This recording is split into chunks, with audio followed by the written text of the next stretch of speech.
ఏ విషయం గురించి నువ్వు మాట్లాడేది? ప్రవళిక విషయం నీకేమన్నా తెలుసా? ఓహో, ఆ విషయమా? ఆ విషయాలన్నీ మంజు గాని అన్నపూర్ణ గాని మనకెందుకు చెప్తారా? ఇంటి కుట్టు అంటూ అలాంటి వాళ్ళు పర్సనల్ విషయాలు మనకు అస్సలు చెప్పరు.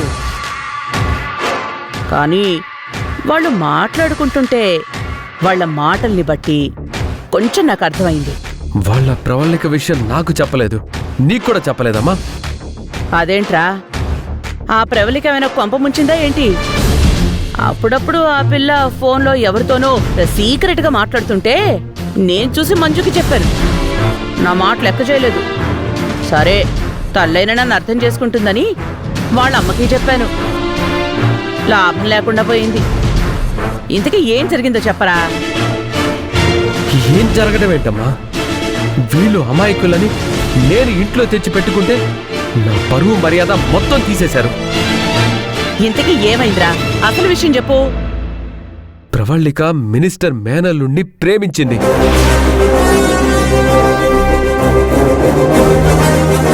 అమ్మ కడుక్కాయ్, ఏకంగా మినిస్టర్ గారు అల్లుడికి ఎసరు పెట్టిందా? మంజు ఆ రాజేశ్వరి దగ్గరికి వెళ్ళి పెళ్లి కుదుర్చుకుందంట.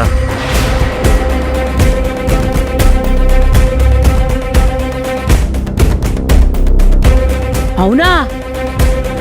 ఏంట్రా ఇది? కనీసం ఒక్క మాట కూడా చెప్పలేదు. నువ్వా మంజుకి భర్తవే కదా, అన్నపూర్ణకు అల్లుడువే కదా. వాళ్ళ ఇంటి అల్లుడువని నీకేం మర్యాద ఇచ్చినట్టు?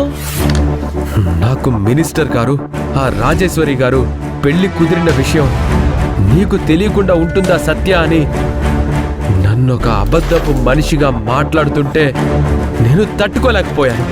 వాళ్ళ అవసరం కోసం మనల్ని వాడుకుంటారా?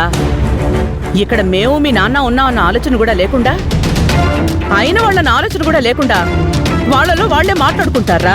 అందుకే ఈ మంజుకి అసలు నేనంటే ఏంటో ఈరోజు తెలిసొచ్చేలా చెప్తాను. మంజు, బయటికి రా. ఓహో, ఇప్పుడు నువ్వు చెప్తే గానీ నాకు విషయం అర్థం అవ్వలేదురా. తన ఇంట్లో లేదురా. నేను చెప్తాను విను. ఆ అన్నపూర్ణ మంజు మొహాల్లో నవ్వు కనబడిందిరా. ఆ అన్నపూర్ణ మీద పెళ్లి కుదిరిందని ఇంకేదో అందరా. ఆ టెంకాయలు కొట్టడానికి గుడికి వెళ్ళాలి అని అంటుంటే విన్నాను. గుడికి వెళ్ళారా? గుడికే వెళ్ళారా? నేను అర్జెంటుగా మంజుతో మాట్లాడాలి. ఇంటికి వచ్చాక మాట్లాడచ్చులేరా? లేదమ్మా, ఇప్పుడే మాట్లాడాలి. నువ్వు ఒక్కడు ఎందుకు? నేను కూడా వస్తాను పద. అసలే ఆవేశంలో ఉన్నావు, ఏం చేస్తావో ఏమో. పద.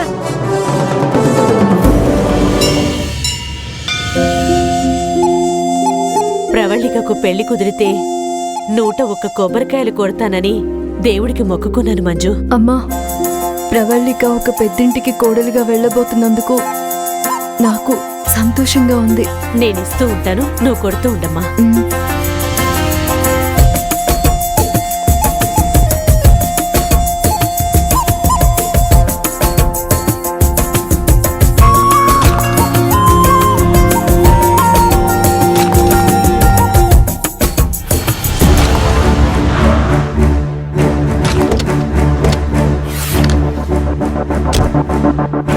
మంజు,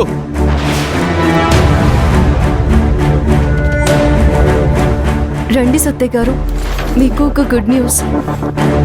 ప్రవళికకి పెళ్లి కుదిరింది. ఎప్పుడు కుదిరింది? ఎవరితో కుదిరింది?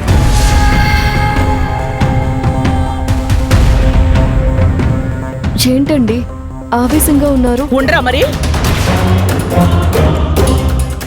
మిమ్మల్ని మీ సంతనంతా నా వాళ్ళు అనుకుని మీరు బాధపడకుండా ఉండాలి అనుకుని వాడింట్లో పెట్టుకుంటే, ఇంట్లో ఉన్న అమ్మాయికి పెళ్లి సంబంధం కుదిరిందని కూడా వాడు అడిగేంత వరకు మీరు చెప్పరా? గుడి నుంచి వచ్చాక చెప్దామనుకున్నానండి.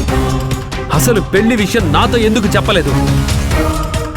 మీ చెల్లెలు ప్రేమించిన విషయాన్ని నా దగ్గర ఎందుకు దాచారు? అది కాదు అల్లుడు గారు. నువ్వు నోర్ము అన్నపూర్ణ, చేసిందంతా నువ్వే. మళ్ళీ ఏమీ ఎరగనట్టు మాట్లాడతావు. చెప్పాలని అనుకున్నానండి, కానీ చెప్పే స్థితిలో నేను లేను. అదే ఎందుకు లేవు అని అడుగుతున్నా. కష్టం వచ్చినప్పుడు బాధ వచ్చినప్పుడు చెప్పుకోవాల్సింది భర్తకే కదా. నాన్న సత్య, నువ్వు భార్య అని నెత్తిన పెట్టుకుంటున్నావు. కానీ ఆవిడ గారేమో నిన్ను భర్తగానే చూడటం లేదు. అంతా నాటకం.